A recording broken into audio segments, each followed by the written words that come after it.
इस वीडियो में हम class 8 subject maths chapter 3 understanding quadrilaterals exercise 3.4 के क्वेश्चन सॉल्व करेंगे। क्वेश्चन नंबर 1 है स्टेट वेदर ट्रू और फॉल्स। यहाँ पर हमें स्टेटमेंट दिए हुए हैं तो हमें बताना है उन स्टेटमेंटों में कि कौन सा स्टेटमेंट जो है ट्रू है और कौन सा फॉल्स है। तो ये पार्ट देखिए, ऑल रेक्टेंगल्स आर स्क्वायर। सभी रेक्टेंगल्स जो हैं वो स्क्वायर हैं। तो देखिए स्टूडेंट्स, रेक्टेंगल में अपोजिट साइड्स जो होती हैं वो इक्वल होती हैं और स्क्वायर में जो है सभी साइडें इक्वल होती हैं। तो स्क्वायर के फीचर्स जो हैं रेक्टेंगल में मैच नहीं करते हैं, इसलिए ये स्टेटमेंट जो है वो फॉल्स हो जाएगा। तो यहाँ हम फॉल्स राइट कर देंगे। बी पार्ट है ऑल रोम्बस आर पैलोग्राम। सभी रोम्बस जो हैं वो पैलोग्राम हैं। तो देखिए स्टूडेंट्स, रोम्बस की सभी साइडें इक्वल होती हैं और पैलोग्राम में अब केवल अपोजिट साइड्स ही इक्वल होती हैं। तो पैलोग्राम के जो फीचर्स हैं वो रोम्बस में मैच करते हैं, इसलिए जो है ये स्टेटमेंट ट्रू हो जाएगा। सी पार्ट है all squares are rhombus and also rectangle. सभी स्क्वायर्स जो हैं वो रोम्बस और रेक्टेंगल हैं। तो देखिए स्टूडेंट्स, स्क्वायर की सभी साइडें इक्वल होती हैं और रोम्बस की भी सभी साइडें इक्वल होती हैं। तो रोम्बस के सभी फीचर्स जो हैं स्क्वायर में मैच करते हैं और रेक्टेंगल की आमने सामने की साइडें अपोजिट साइड जो होती हैं वो इक्वल होती हैं। तो रेक्टेंगल के भी फीचर्स जो हैं स्क्वायर में मैच करते हैं। तो स्टेटमेंट जो है ये स्टूडेंट्स ट्रू हो जाएगा।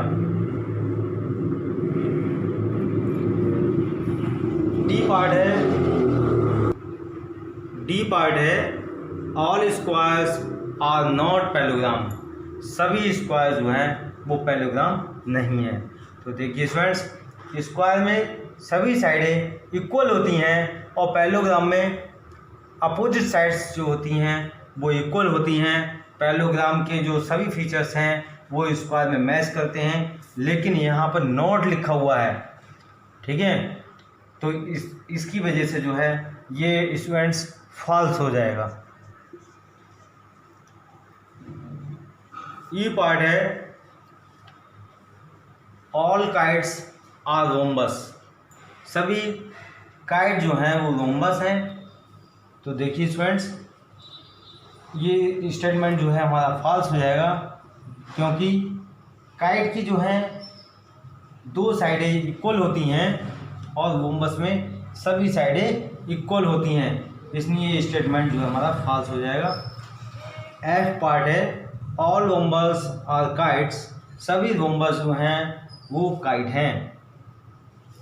तो देखिए स्टूडेंट्स, रोम्बस में जो है सभी साइडें इक्वल होती हैं और काइट में केवल जो है दो साइडें इक्वल होती हैं। तो काइट के जो फीचर्स हैं वो रोम्बस में मैच करते हैं, इसलिए ये स्टेटमेंट स्टूडेंट्स वो ट्रू हो जाएगा। जी पार्ट है ऑल पैलोग्राम आर ट्रोपीजियम। सभी पैलोग्राम जो हैं वो ट्रोपीजियम हैं। तो देखिए स्टूडेंट्स, पैलोग्राम में जो है अपोजिट साइड्स जो होती हैं वो पैरेलल होती हैं और ट्रोपीजियम में केवल एक पेयर जो होता है वो पैरेलल होता है और पैलोग्राम में टू पेयर्स जो होते हैं वो पैरेलल होते हैं। तो ट्रोपीजियम के जो फीचर्स हैं वो पैलोग्राम में मैच करते हैं, इसलिए ये स्टेटमेंट स्टूडेंट्स हमारा ट्रू हो जाएगा। एच पार्ट है ऑल स्क्वायर्स आर ट्रोपीजियम। सभी स्क्वायर्स जो हैं वो ट्रोपीजियम हैं।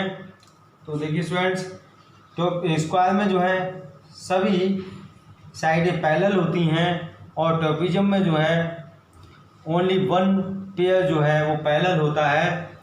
तो ट्रोपीजियम की जो फीचर्स हैं वो स्क्वायर में मैच करते हैं, इसलिए ये स्टेटमेंट जो है स्टूडेंट्स वो ट्रू हो जाएगा।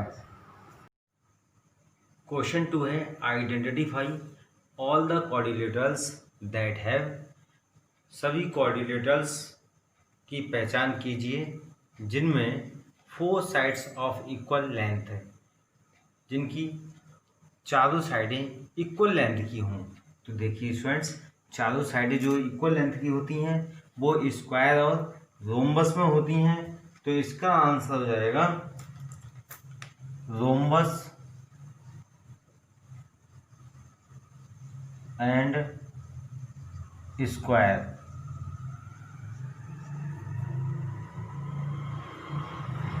Have sides of equal length.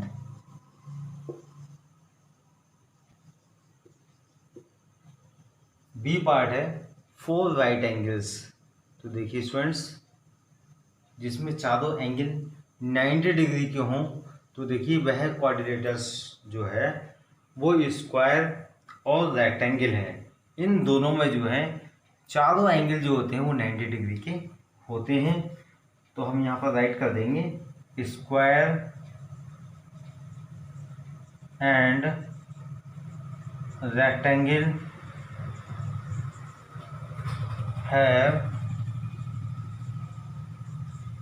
4 right angles.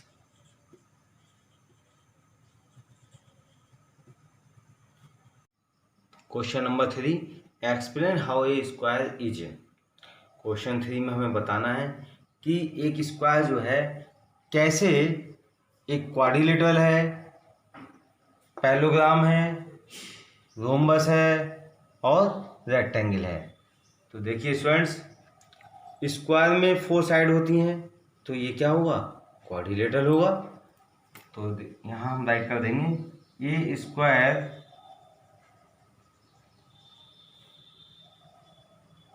is 4-sided, so it is a quadrilateral।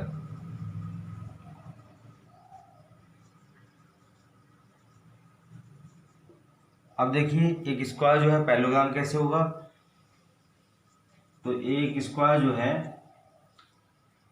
वो अपोजिट साइड्स जो होती हैं पैरेलल होती हैं, इसलिए जो है ये पैरेललोग्राम होगा।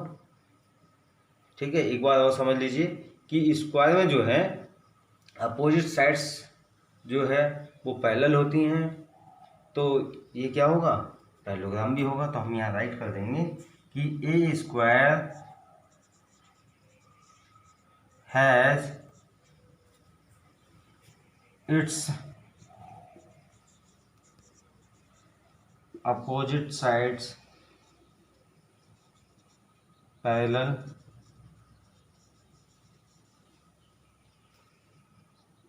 so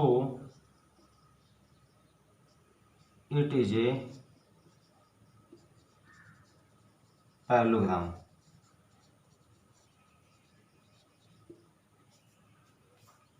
अब हम बताना है कि एक स्क्वायर जो है क्या है, एक रोम्बस है। तो रोम्बस में क्या होती हैं कि चारों साइडें इक्वल होती हैं और स्क्वायर में भी चारों साइडें इक्वल होती हैं। और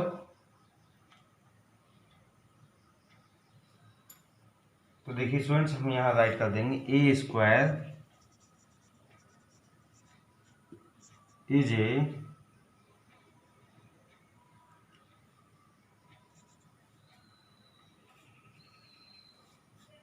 पैरेललोग्राम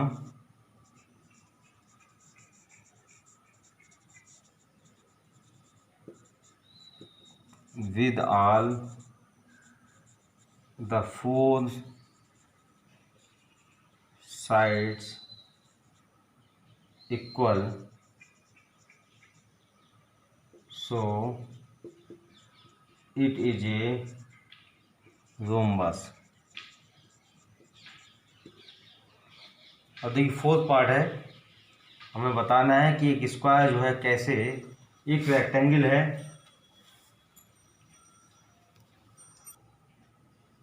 तो देखिए स्टूडेंट्स, स्क्वायर में जो है चारों एंगल जो हैं वो 90 डिग्री के होते हैं, राइट एंगल होते हैं, और रेक्टेंगल में भी चारों एंगल जो हैं वो राइट एंगल होते हैं।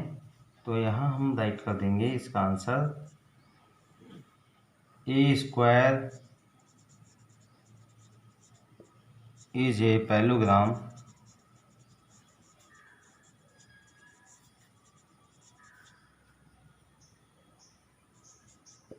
with each angle a right angle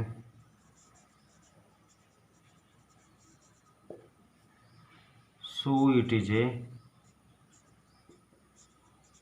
rectangle।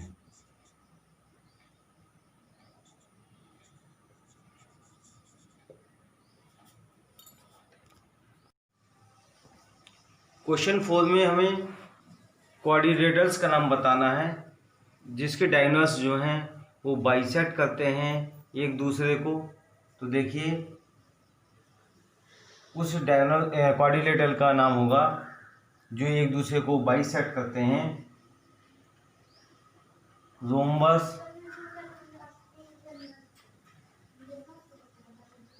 Parallelogram,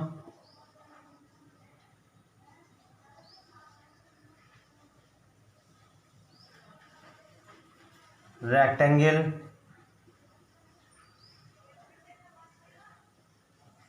square, इन सभी के जो है डायगोनल जो है एक दूसरे को बाइसेक्ट करते हैं। सेकंड पार्ट है diagonal perpendicular bisect of each other. Diagonal जो है एक दूसरे को जो है 90 डिग्री पर काटते हैं। तो देखिए स्टूडेंट्स, इसका आंसर होगा हमारा रोम्बस,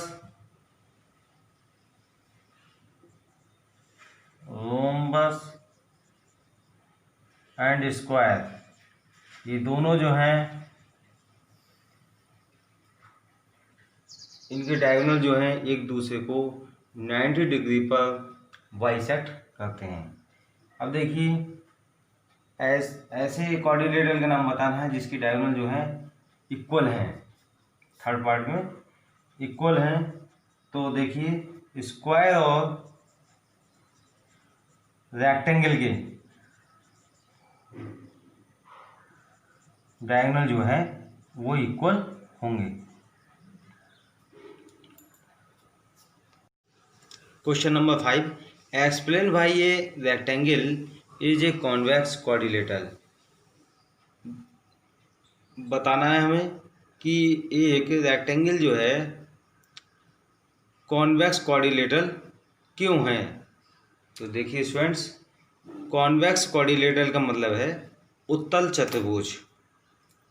अब देखिए उत्तल चतुर्भुज के जो शीर्ष होते हैं, वर्टेक्स जो होते हैं वो उभरे हुए होते हैं और उनके डायगोनल जो हैं वो इंटीरियर में बनते हैं, इसलिए जो है वो कॉन्वेक्स क्वाड्रिलेटरल है। तो देखिए आंसर लिखेंगे हम,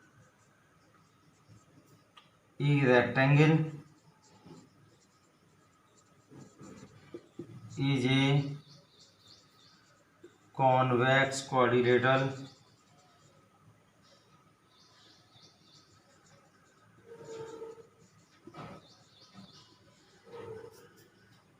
since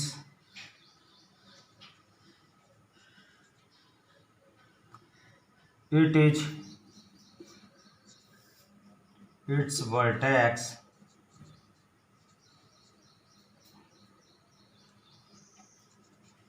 are raised and both of its diagonals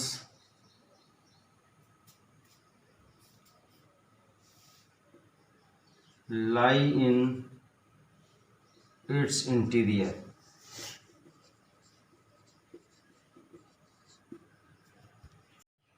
question 6 है, A B C is a right angle triangle. A B C क्या है, एक राइट एंगल ट्रायंगल है।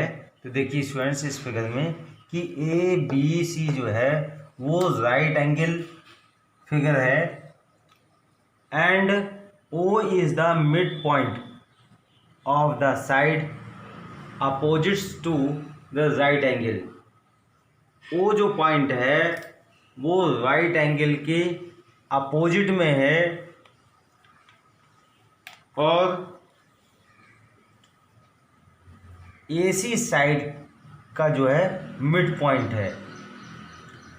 Explain why O is equal distance from A B C.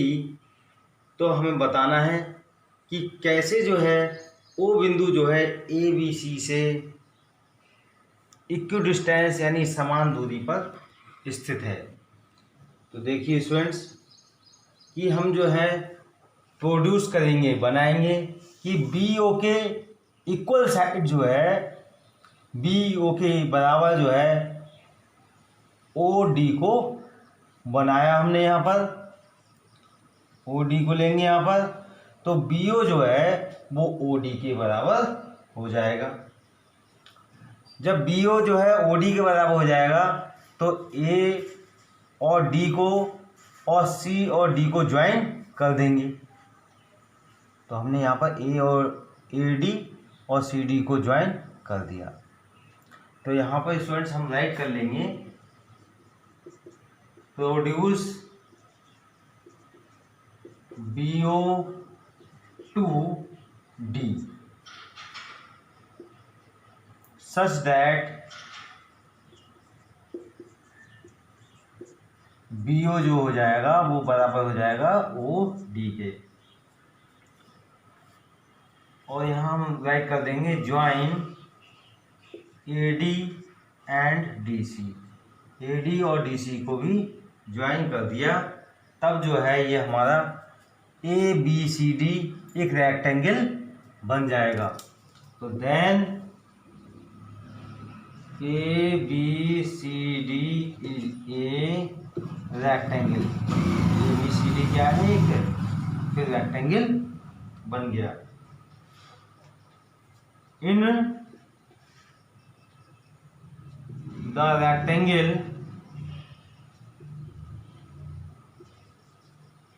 A B C D में क्या है कि ए सी और बी सी ए सी और बी डी वो जो है इक्वल डायगोनल हैं और एक दूसरे को ओ पर जो है बाइसेक्ट कर रहे हैं। तो it's diagonal A C and B D are equal and bisect each other at O. जब ये डायगोनल जो है बाइसेक्ट करेंगे एक दूसरे को ओ पॉइंट पर, तो ओ ए जो है वो ओ सी के बराबर हो जाएगी और बी ओ जो है ओ डी के। तो ओ ए ओ इजिकल टू ओ सी और B O is equal to O D. तो ये जो है साइड है जब बराबर हो जाएंगी तो ए सी जो हो जाएगा वो बी डी के बराबर हो जाएगा। तो देखिए स्टूडेंट्स ओ ए जो है ओ बी के बराबर है और ओ बी जो है ओ सी के और ओ डी के। तो देखिए students 10 O is equidistance from A B C. इस प्रकार से हम कह सकते हैं ओ जो है वो ए बी सी से समान दूरी पर है।